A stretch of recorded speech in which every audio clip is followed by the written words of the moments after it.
All eyes on Hurricane Helene in the Gulf of Mexico right now, moving north, going to make landfall somewhere in the United States this week and will impact South Carolina's weather. Let's get right to it. Talking about tomorrow first, get you out the door tomorrow.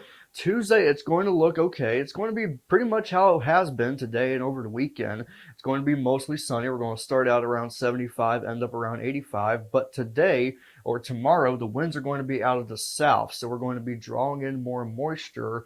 And this is going to lead up to Friday where conditions are eventually going to get worse. So UV index is going to be moderate this week, around 7 to 8. It goes down to 5 on Friday because that's when the worst of the weather is going to be. So let's talk about it. So here's a handful of tropical models, and this is going to show what each of them think the position of the tropical storm is going to be, or at least it could be up to a Category 3 hurricane, which would be defined as a major hurricane in this scenario.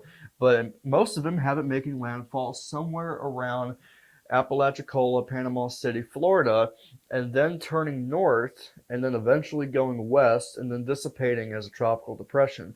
However, some of these models do not show it turning and instead have it going north into some parts of the upstate of South Carolina and Georgia, and eventually into the mountains of North Carolina. So this is where we have to watch, and a lot of our ensemble members are showing that or at least most of our controlled members are showing the tropical storm moving north into South Carolina and not really turning west. So this is going to be the American model.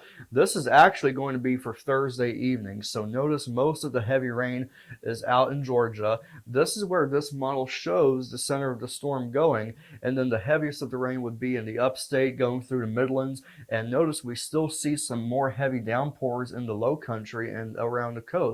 So it's these discrete cells we're going to see in the low country that are going to give us the biggest potential for severe weather. And here in this red and orange is going to be the heavy rain band. It's going to cause some flooding. Speaking of flooding, let's take a look at the rainfall amounts.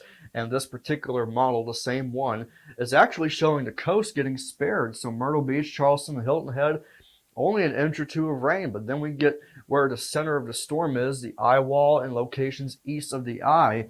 These areas could see rain amounts from 5 to 6, a little more or less. We'll have to get closer to the storm in order to get the exact details, but this is a possibility, so look out for wet soils on Friday. We could very well see some flooding out of this if this were to hold true. So again, we're still a couple days out, still 4 days out, so things can and will change. So kind of keep that in mind as we go throughout the week. So our 7-day forecast looks like this. So tomorrow, Wednesday, it's going to be dry. Clouds will increase on Wednesday. Temperatures will still be in the mid 80s. Lows are going to be around 75. And then Thursday is going to be when the rain chance will start to increase, especially Thursday evening. And temperatures are going to cool down. Humidity is going to go up. Then we get into Friday, and this is going to be the worst of the storm on Friday. And then we get into the weekend. The rain should actually end on Saturday, so not saying it's going to be a nice weekend, but hey, at least it's going to be dry. Sunday, partly cloudy to mostly cloudy, and then getting into Monday, it's going to be another rain chance, but not from a tropical storm. So the ground's already wet and kind of saturated from the last tropical system we had. So something to watch out for as we go into Thursday and Friday is that we're going to have impacts from tropical storm, maybe Hurricane Helene. So watch out for that going into the end of the week. Keep it right here. We'll have more updates on this to come, and stay tuned. Stay safe.